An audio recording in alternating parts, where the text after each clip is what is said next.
Gaia and the Sticky Molasses Theory, James Lovelock. What follows is an edited Chat-GTP enhanced lecture by James Lovelock on SMT. Good evening, everyone. Stand reminded of the decades I've spent peering at our world as a single living system. Back in the mid-1960s, as a scientist working with NASA, I found myself puzzling over a simple question. What made Earth's atmosphere so different from our lifeless neighbours like Mars or Venus? And how has our planet kept such stable, life-friendly conditions over billions of years? Then one afternoon in 1965, it hit me. I recall the moment vividly. It dawned on me that somehow life was regulating climate as well as chemistry. Suddenly, the image of the Earth as a living organism, able to regulate its temperature and chemistry at a comfortable, steady state, emerged in my mind. That epiphany became the seed of the Gaia hypothesis. The iconic 1968 Earthrise photograph, captured from Apollo 8, helped humanity see our planet as one integrated whole. Such images became symbols of the global ecology movement, reinforcing the idea that Earth is a singular system. What do I mean by Gaia? In the years after that revelation, I proposed that Earth can be understood as a single living organism, a self-regulating entity that actively modifies its surroundings to keep conditions comfortable for life. In this view, the atmosphere, oceans, rocks, and all living beings are not separate at all, but tightly coupled parts of one system, constantly exchanging feedback. Life doesn't just adapt to Earth. Life shapes Earth, maintaining an oxygen-rich air, stable ocean salinity, and a climate suited to its own persistence. In other words, Earth is not just a rock with organisms on it. It is, in some real sense, alive. The entire range of living matter, from whales to microbes, acts as one giant organism that has faculties and powers far beyond those of its constituent parts. This was a radically different way to see our planet, not as a mere machine or backdrop for life, but as a living system imbued with a kind of collective agency.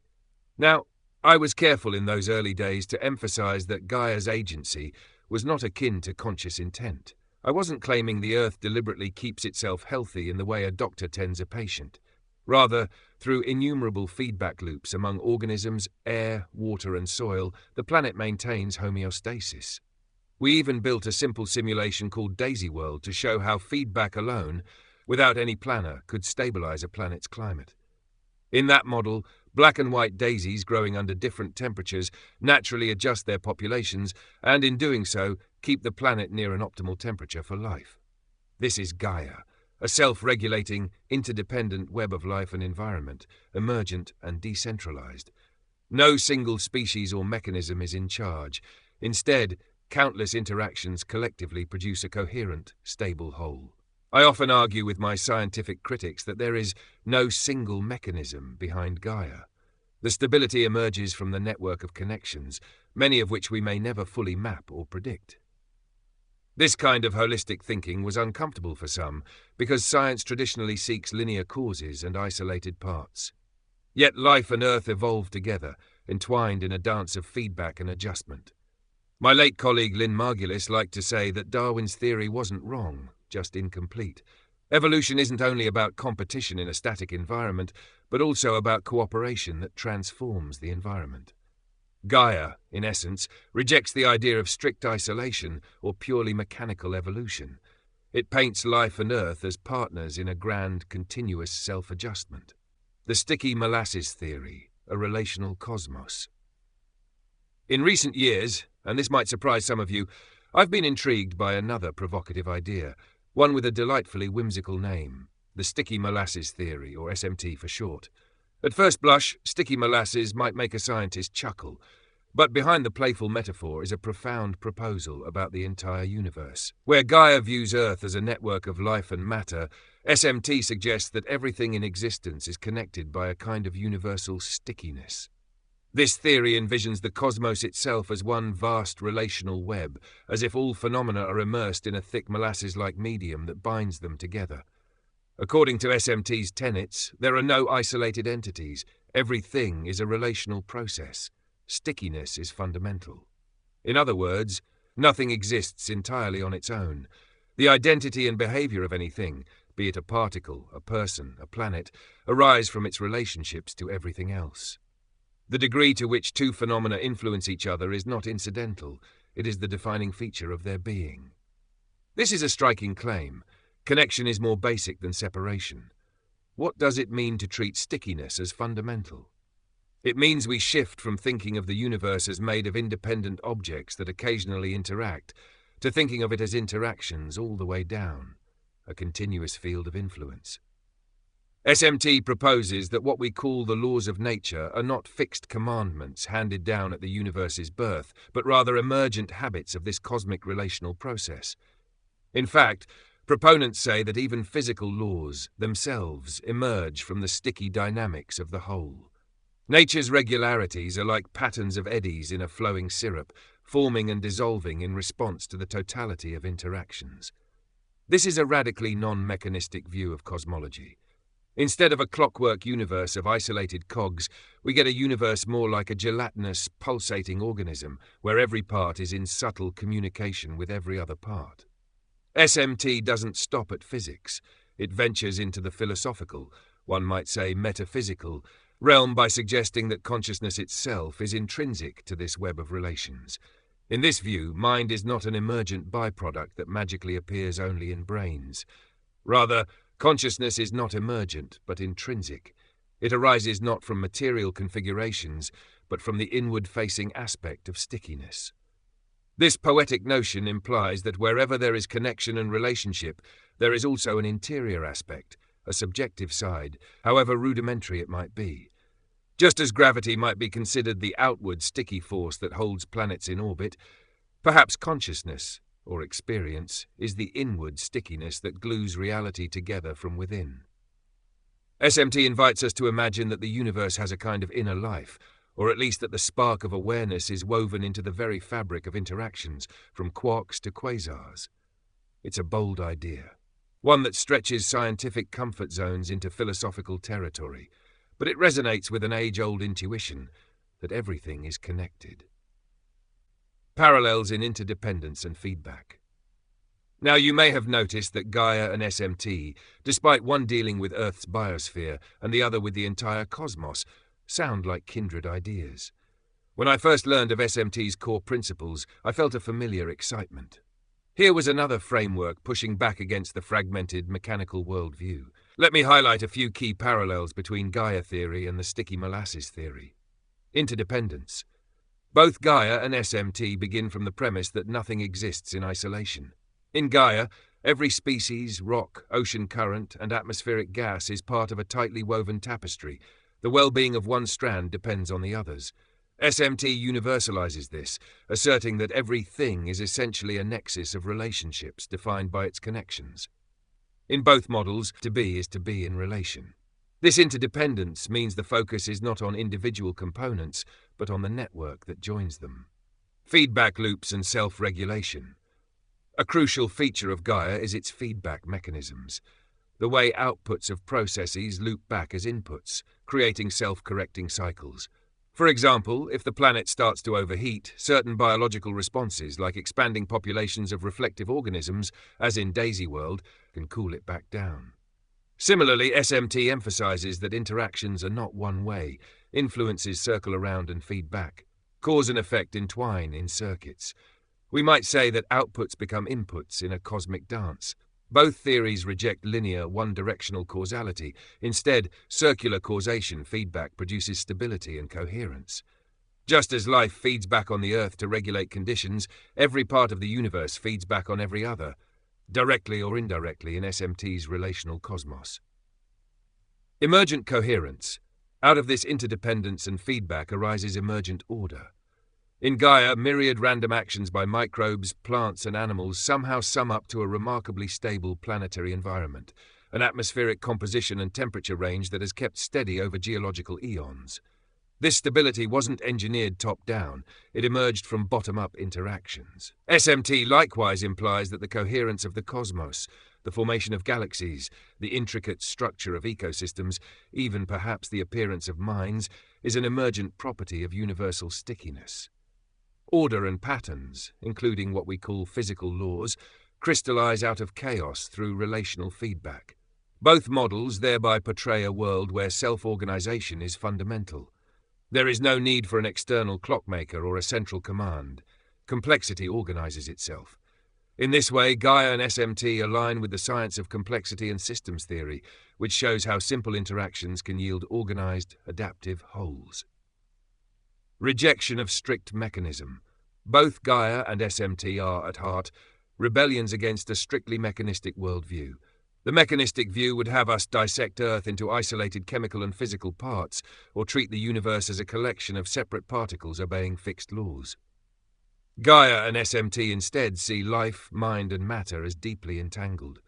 In defending Gaia, I often encountered what I called greedy reductionism, the insistence that every phenomenon be attributed to a single immediate cause. But a Gaia or SMT perspective says no, the world is more organismic than mechanical. It's not that physics or chemistry cease to operate, it's that they operate together in concert, creating something more than the sum of their parts. Both frameworks invoke metaphors of wholeness. Gaia evoked the image of Earth as a superorganism, and SMT evokes the image of a universal gel or field that holds everything. In doing so, they both blur the line between the living and non-living, the subject and object. For Gaia, even inorganic aspects like air and water become part of the physiology of the Earth. For SMT, even ostensibly lifeless interactions carry a hint of the dynamic, responsive quality we associate with life. In short, Gaia and SMT both tell us that relationships matter more than isolated things. They shift our gaze from individual pieces to the pattern that connects. They both encourage what I'd call a gestalt view of nature, seeing Earth or even the whole universe as integrated, self-maintaining systems rather than accidental aggregations. This parallel is remarkable.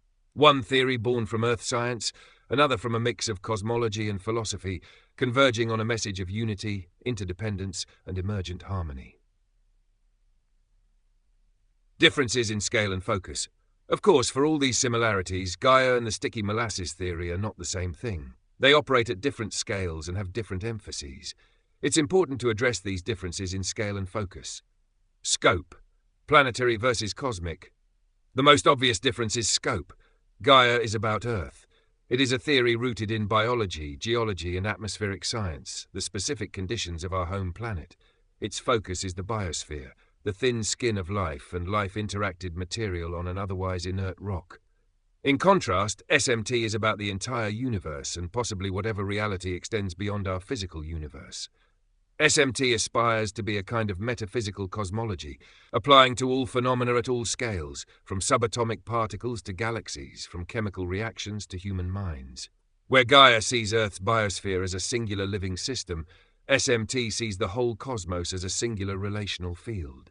In Gaia theory, the non-living components, air, ocean, soil, gain lifelike regulatory roles through coupling with life. In SMT, even what we normally consider non-living, like stars or atoms, are already participants in a grand interconnected web. The difference in scale is enormous. Gaia is a planetary theory, while sticky molasses is a universal theory. One could cheekily say that SMT is like Gaia writ large. Gaia's principles applied not just to Earth, but to reality as a whole. Scientific basis versus philosophical vision. Another key difference lies in their focus and origin. Gaia began as a scientific hypothesis to explain observable anomalies, such as Earth's atmospheric composition. It makes testable predictions, for instance, that life will be found to have modified certain rocks or kept the ocean's salt balance in check. Over the years, Gaia has been refined, criticized, even quantified in models. It largely stays within the realm of science, albeit pushing at its boundaries with a holistic approach. SMT, on the other hand, is more of a speculative paradigm. It's a broader metaphysical vision that isn't derived from one experimental puzzle, but from a synthesis of ideas in physics, complexity, and even existential philosophy. SMT challenges the foundations of how we conceptualize laws and matter, which is a more abstract endeavor. Its language, universal stickiness, is metaphorical, aiming to intuitively capture a notion of pervasive connectedness. Some might categorize SMT as natural philosophy or systems metaphysics rather than a conventional scientific theory. It's not something you test with a single experiment tomorrow. It's a lens through which to interpret many phenomena in a new way. So, while Gaia is grounded in Earth system science, SMT floats in a more theoretical space, bridging science and philosophy. Gaia talks about atmospheric gases, microbes, and climate feedback. SMT talks about relations, laws, and consciousness at large. The focus of Gaia is concrete, the biosphere's health, whereas SMT's focus is conceptual, a unifying principle for reality. Organization vs. relational field. Gaia often uses the organism analogy, calling Earth a living organism or superorganism. This conveys a sense of a whole with parts cooperating, and perhaps by analogy having a kind of body or metabolism. SMT, by contrast, suggests a field analogy, a field of molasses, which doesn't quite sound like a single organism, but rather an extended medium. The difference here is subtle. Gaia might make one imagine Earth almost as a giant creature, with oceans as blood and forests as lungs, for example, whereas SMT makes one imagine an expansive continuum that everything is submerged in. Gaia's coherence is that of a unity of parts, like cells in a body, while SMT's coherence is that of an all-pervasive glue. Both reject strict boundaries, but Gaia is easier to visualize as a singular entity, hence the use of the name of a goddess for the whole Earth. SMT's vision is more diffuse, the universe as a kind of matrix of entanglement, where even distinct systems overlap through their connections. In practical focus, Gaia is concerned with life-environment interactions and often discussed in context of climate change, ecology, and planetary medicine. SMT is concerned with fundamental ontology. What is the nature of reality, and could there be a principle that explains why everything depends on everything else, possibly replacing or augmenting ideas like the Big Bang, dark matter, or other cosmological concepts? In sum, Gaia is more concrete and narrow, though profound in its own right, whereas SMT is broad and venturesome, aiming to reshape how we think of all existence. Conclusion. We find ourselves today in what many call the planetary era. Humanity has spread across the globe. Our technologies and economies link every corner of Earth into one interacting system, and our impacts on climate and ecosystems are global in extent. We've essentially forced upon ourselves a realization that Gaia has always been true, that Earth is one big system, and we are part of it. In this situation, the importance of relational thinking cannot be overstated. The lessons of Gaia and, I would argue, the sticky molasses theory too, are vital for our future. They teach us to see connections where previously we saw only separation.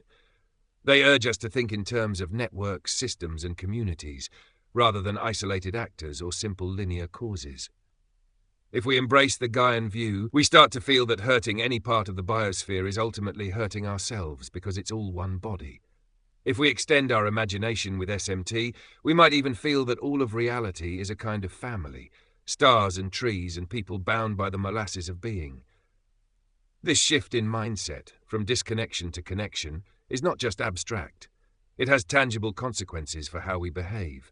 We begin to value cooperation over competition, synergy over exploitation.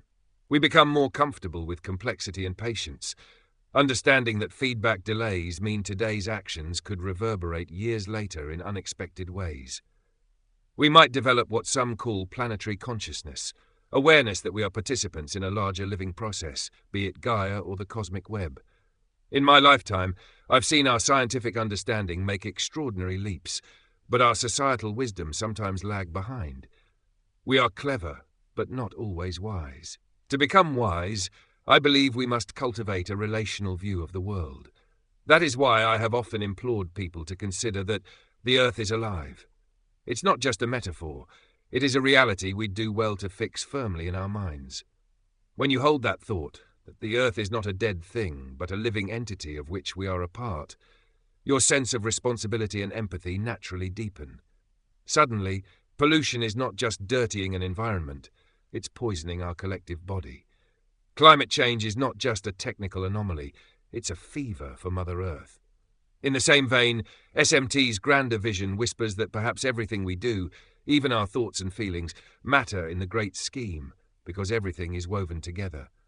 As we face global challenges, climate change, biodiversity loss, pandemics, the Gaian insight that life sustains life through self-regulation becomes a guiding principle.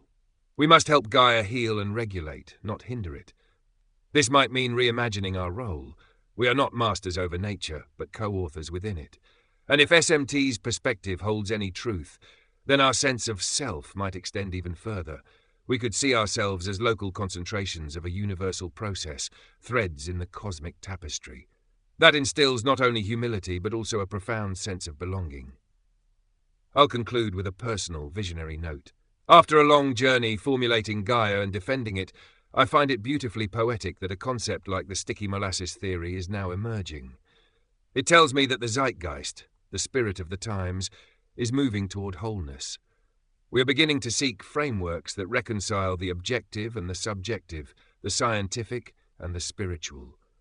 We are, in a way, rediscovering ancient wisdom, that all is connected, in the language of modern systems science. This gives me hope. We humans are storytelling creatures, and the stories we choose to believe shape our future. Gaia and SMT offer a new story, one of connection, cooperation, and co-evolution. It's a narrative in which the cosmos is not a stranger but our kin, and the Earth is our beloved parent, and also our own larger self. I urge all of us as we move forward in this planetary era to cherish the principles of relational thinking. Let's train ourselves to always ask, how does A affect B and B affect A? What larger system is this a part of? What feedback might follow? Such questions steer us away from narrow solutions and toward holistic ones. Whether we draw inspiration from the living earth of Gaia or the universal glue of SMT, the message is to honor relationships between people and planet, between even seemingly disparate fields of knowledge. In doing so, we may not only solve practical problems but also heal a deeper rift, the alienation of ourselves from nature and matter from spirit. Thank you.